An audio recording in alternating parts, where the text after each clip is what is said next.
Aujourd'hui, nous allons explorer le repas par excellence pour combattre le diabète de type 2, ainsi que les maladies cardiaques et rénales, qui sont les manifestations les plus courantes des troubles métaboliques. Le point fondamental à saisir ici est la signification même du mot métabolique. Beaucoup s'y trompent. Lorsqu'on évoque une maladie métabolique, on pense souvent à un métabolisme lent, à une difficulté à perdre du poids. Mais ce n'est là qu'une infime partie du problème. Une maladie métabolique n'est pas une simple question de poids. Le terme métabolique désigne un dysfonctionnement cellulaire profond, une crise énergétique où les cellules, malgré une abondance de carburant, ne parviennent plus à s'alimenter. Imaginez, vous êtes chez vous, affamé. Dehors, des dizaines de camions-restaurants proposent des mets succulents. Mais un cadenas bloque votre porte. Vous ne pouvez pas sortir. Tel est le paradoxe au cœur de la maladie métabolique. Ce même drame se joue dans nos cellules cérébrales avec la maladie d'Alzheimer. Le sucre, le carburant est partout, mais les neurones n'y ont plus accès et meurent littéralement de faim. Prenez le diabète.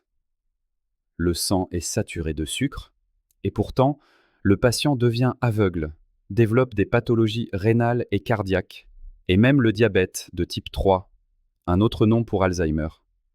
Les nerfs des pieds cessent de fonctionner, la gangrène s'installe, menant à l'amputation.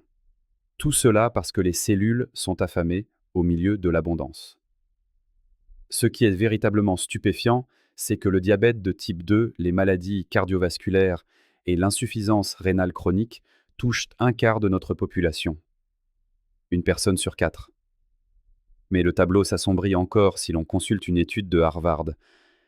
93% des adultes américains présentent au moins un facteur de risque, qu'il s'agisse d'une glycémie élevée, d'hypertension, d'un taux de lipides anormal, d'un surpoids, d'inflammation ou encore d'un foie gras.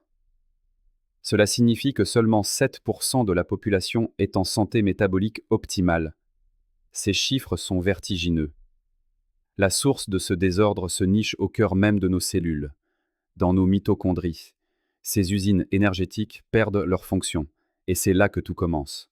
Pourtant, les recommandations alimentaires pour ces pathologies semblent ignorer l'essentiel, préférant traiter chaque symptôme avec un médicament distinct.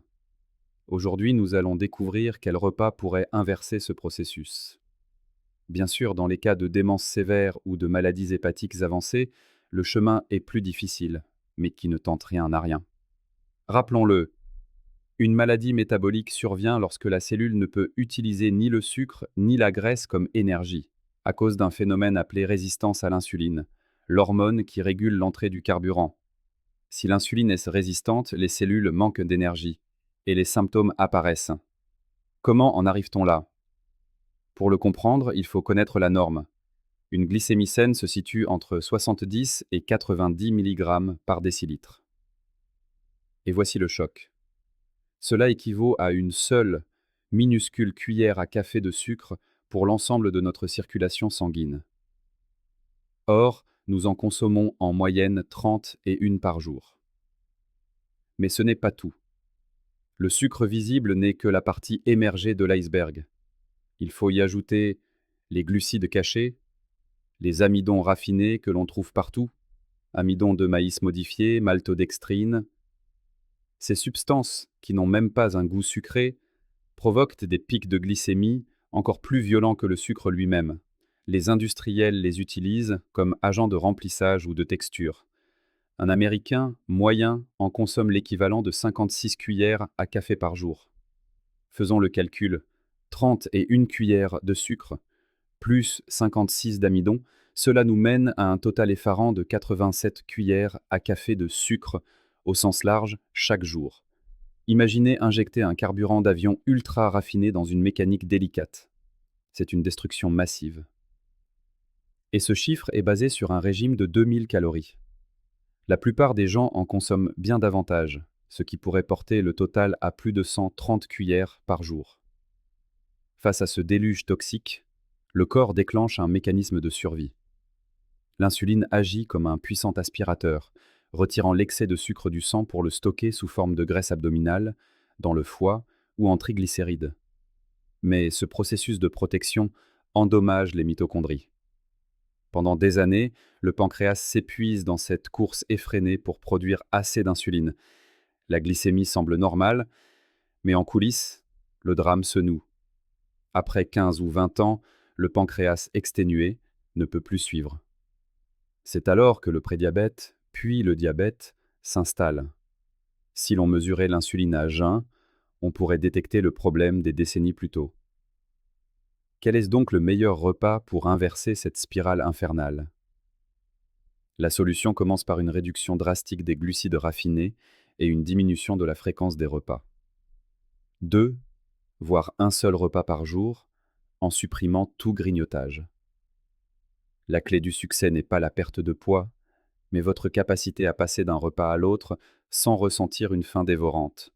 Si vous y parvenez, cela signifie que votre corps a réappris à puiser dans ses propres réserves de graisse. Alors, que manger? Voici le repas parfait. Commençons par une salade. Et pas n'importe laquelle. La roquette. Sa subtile amertume en fait un légume crucifère exceptionnel pour le foie. Riche en magnésium, chlorophylle et vitamines, elle est surtout une source extraordinaire de nitrates, qui favorise la production d'oxyde nitrique.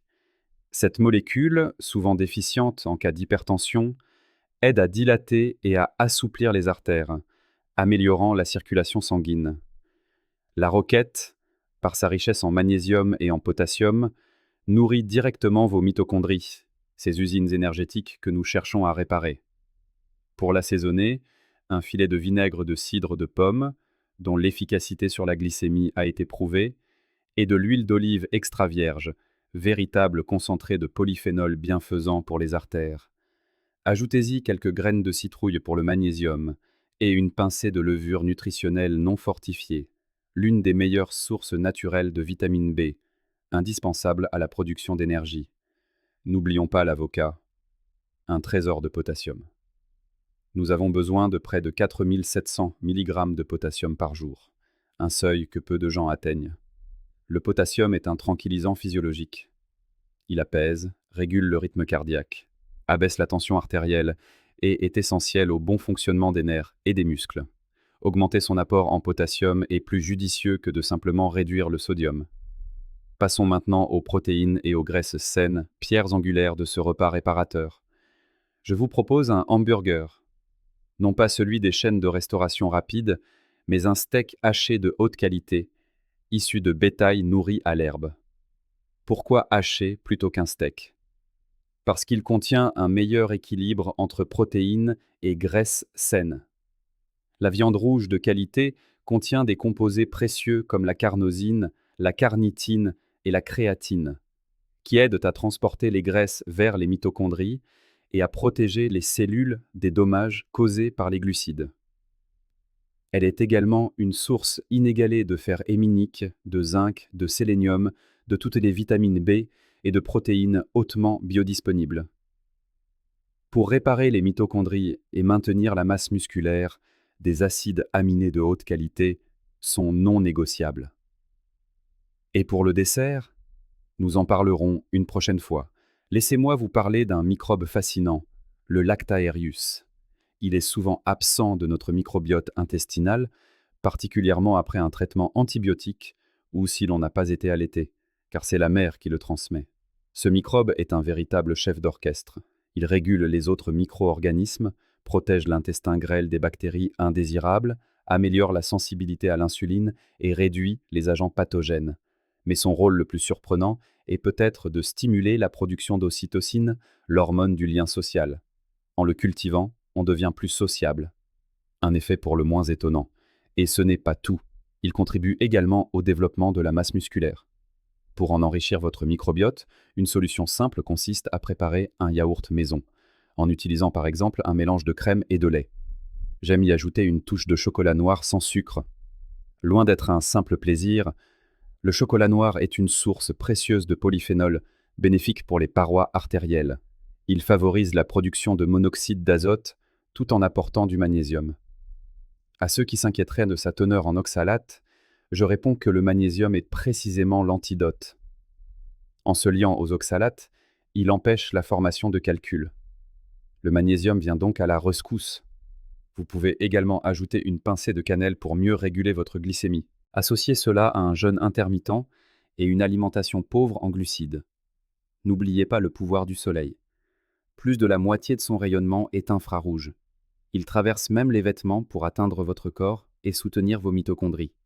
Vous bénéficiez aussi de la vitamine D, essentielle à leur bon fonctionnement. Après chaque repas, offrez-vous une marche de 25 minutes pour utiliser le sucre circulant. Même sans en avoir consommé, si votre métabolisme est déréglé, votre foie peut continuer d'en produire par néoglucogenèse. C'est le fameux phénomène de l'aube qui explique la glycémie élevée des diabétiques au réveil. La marche permet de l'utiliser efficacement. En complément, les exercices de haute intensité comme la musculation sont excellents. La bataille contre la malbouffe, elle, se gagne bien avant d'arriver à la maison. La clé est de ne pas acheter d'aliments ultra transformés. Le nom le plus facile est celui que l'on prononce une seule fois, dans le magasin. Une fois chez vous, la tentation vous obligera à résister à chaque instant. En résumé, réduisez les glucides raffinés, espacez vos repas et privilégiez des protéines de qualité, de bonne graisse, ainsi que des légumes riches en nitrates et minéraux. C'est ainsi que vous permettrez à vos mitochondries de se réactiver pleinement. Cette approche est fondamentale pour la santé de votre cœur, de vos reins et pour la gestion du diabète de type 2. Commencez simplement, soyez régulier et observez les changements. Le signe que votre métabolisme se répare, la disparition des fringales entre les repas.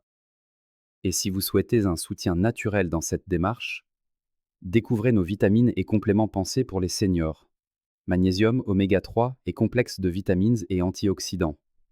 Le lien se trouve dans la description sous la vidéo. Comme toujours, cette vidéo est à but informatif et ne remplace pas l'avis de votre médecin. Si elle vous a plu, laissez un pouce bleu, abonnez-vous et dites-nous en commentaire quel changement alimentaire vous allez tester en premier. À bientôt sur Graines de Santé.